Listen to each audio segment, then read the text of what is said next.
महाराष्ट्राच्या मंचावर जो काही एकूण राजकीय सामाजिक कॅनव्हास आहे त्याच्यामध्ये राष्ट्रवादी काँग्रेसवादी शरदचंद्रजी पवार हा पक्षच फक्त लोकांच्या आशा अपेक्षांना पूर्ण ठरू शकतो असं माझं थेट मत आहे। या शहरामध्ये किंवा या राज्यामध्ये एमपीसीचे स्टुडंट यूपीएससीचे स्टुडंट जरी उपोषणाला बसले तरी राज्यातल्या कुठल्या सत्ताधाऱ्यांवर त्यांचा विश्वास नसतो। त्यांना माहिती असतं की आम्ही पवार साहेबांची भेट घेतली, पवार साहेबांना भेटून निवेदन दिलं तर आमचे प्रश्न मार्गी लागतील।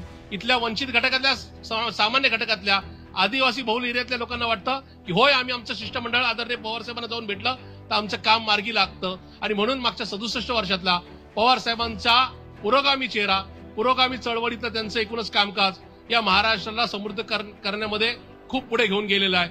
मला खात्री आहे की येणाऱ्या काळामध्ये सुद्धा आदरणीय पवार साहेब असतील, आदरणीय सुप्रियाताई असतील, आदरणीय जयंतरावजी पाटील साहेबांनी राज्याचे सगळे प्रमुख नेते हे या पक्षाचा झेंडा पुढे नेतील।